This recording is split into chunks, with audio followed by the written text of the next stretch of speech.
Fala, meus amigos, sejam muito bem-vindos a mais um vídeo aqui do canal Tricolor News. E hoje eu trago para vocês informações aí da próxima partida do São Paulo, o São Paulo que enfrenta o Santos neste domingo pela quinta rodada do Campeonato Brasileiro. E o Tricolor vem de uma sequência ruim, foram 4 empates com um gosto amargo, né? Um gostinho de derrota, porque foram partidas que, se a gente for analisar, houve uma evolução, houve uma melhoria no time. A última partida, por exemplo, contra o Botafogo, se a gente for comparar com outras, inclusive com a de estreia contra o Sport, São Paulo apresentou um futebol até razoável. No pré-jogo eu havia falado que o São Paulo precisava manter uma pegada, iniciar a partida bem e manter essa pegada até o final do jogo. Infelizmente acabou mais uma vez concedendo o empate ao Botafogo. Mas assim, esquecendo essa parte, partindo para a parte de criação, de entrosamento, no meu ponto de vista, eu posso até estar errado, se quiser deixa o comentário, mas eu vi sim uma evolução, foi uma partida agradável de se ver, tirando o empate, esquecendo um pouquinho, mais uma vez, a bobeira que o São Paulo deu. Eu falo que foi uma evolução porque o São Paulo está muito desfalcado. O São Paulo jogou contra o Botafogo sem o Oscar, sem o Lucas Moura, sem o Pablo Maia, sem o Luiz Gustavo. O São Paulo perdeu agora o Caleri. Inclusive, é uma das mais sérias lesões, porque o prazo mínimo aí, isso levando em consideração uma recuperação muito rápida, além do tempo esperado, que é de 8 a 9 meses de recuperação. Certamente o jogador perdeu essa temporada, não deve atuar mais no São Paulo este ano. Inclusive, há quem fale que esse foi o último jogo do Caleri pelo São Paulo, devido àqueles boatos de que ele tem interesse em voltar logo para a Argentina, embora o seu contrato seja até o final do ano que vem. Mas aí já há especulações de que esse tenha sido o último jogo do São Paulo, do Caleri pelo São Paulo. Cara, eu não consigo acreditar que o Caleri vá apenas passar esse período de recuperação e vai embora. Eu acho que ele ainda atua assim pelo São Paulo, até porque ele deve muito à torcida. Acho que não seria um bom momento para o Caleri sair do São Paulo agora. Meus amigos, antes de seguir aqui, eu gostaria de pedir que, se você ainda não se inscreveu no canal, inscreve-se agora. É rapidinho, não custa nada e você ainda nos ajuda a alcançar a meta do canal, que são os primeiros 500 inscritos. Mas se você já é inscrito, obrigado pela sua presença. Deixa um likezinho aí, compartilha, se for possível, deixa um comentário, porque isso nos ajuda muito. Mas vamos lá. Essa semana foi uma semana bastante badalada, né?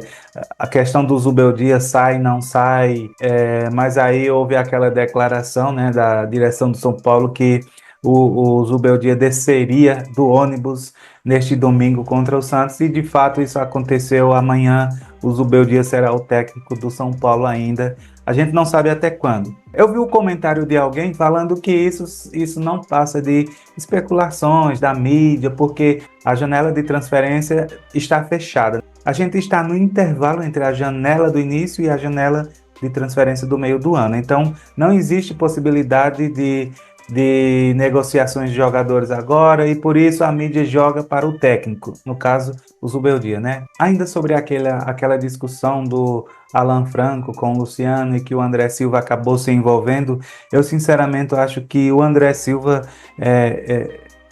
eu acho que ele errou feio em entrar nessa discussão, porque estava no calor do momento ali, os jogadores insatisfeitos pelo resultado, e eu acho que isso tem que existir sim dentro da equipe, porque estaria errado se depois de um jogo desse em que a equipe começou bem e acabou concedendo o empate, os jogadores saíssem como se nada tivesse acontecido, com um sorriso no rosto, um abracinho, trocando camisa. Aí sim teria alguma coisa errada. temporada. Mas eu acho que eu estou sim com o Alan Franco. Ele fez super certo cobrar do Luciano, porque o Luciano entrou e acabou só atrapalhando a equipe, não conseguiu ajudar. E o André Silva, eu confesso que eu peguei um certo ranço com ele depois disso. É um jogador que eu até cogitava a titularidade dele por conta do mau momento do Caleri.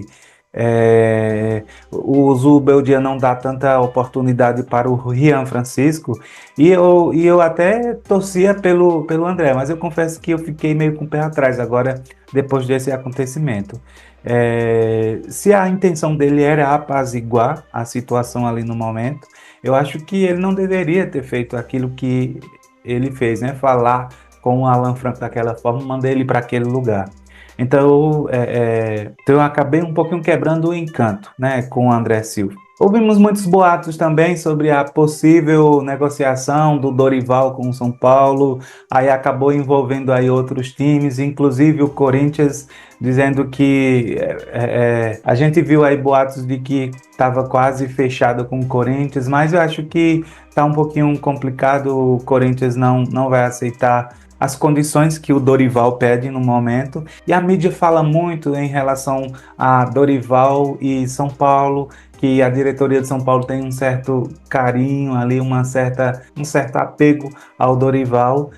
E vamos ver o que é que vai acontecer após essa partida contra o Santos, como que vai se comportar a equipe, o que é que o Zubeldia vai conseguir fazer. E a gente, a partir daí, então, poder tentar adivinhar o que pode acontecer, né? Em relação a Zubeldia ficar no São Paulo, em relação à contratação de Dorival. São cenas que são imprevisíveis no momento. Pois bem, então o São Paulo se reapresentou nesta sexta-feira e para iniciar as preparações para o clássico contra o Santos, a partida será às 16 horas no Morumbi. E Zubeldia será obrigado a fazer, pelo menos no ataque, modificações por conta dos desfalques. E os jogadores que atuaram por mais tempo na partida contra o Botafogo realizaram um treino de mobilidade, de regeneração muscular, de força. E o São Paulo pode ter novidade. O Zubeldia resolveu dar uma chance para o Luca, o atacante da equipe sub-20, participou desse treino, desses exercícios com a equipe principal. E pode ser novidade nessa partida. Uma sacada boa para o jogador, porque pode ser aí uma peça que pode surgir, que pode brilhar, que pode crescer e integrar-se à equipe principal. E o restante da equipe participou de um treino, ataque contra defesa, em campo reduzido, para finalizar o trabalho de treino. Galera, e segundo o GE, o possível São Paulo para esse jogo é o seguinte: Rafael no gol, Ferrarese, Arboleda, Alan Franco e o Wendel ou o Enzo Dias. Na dupla de volante ali, o Alisson e o Marcos Antônio. Do meio de campo para frente, São Paulo pode vir com Matheus Alves, Lucas Ferreira ou Cédric Soares, Ferreirinha e André Silva. Então hoje, sábado, São Paulo volta a treinar em campo para definir aí os ajustes dessa partida e o Zubeldia poder montar a equipe que entrará em campo. Então é isso, meus amigos. Não esquece de se inscrever se ainda não se inscreveu, tá? Clica aí que é rapidinho, porque assim você nos ajuda. Um forte abraço e até o próximo vídeo.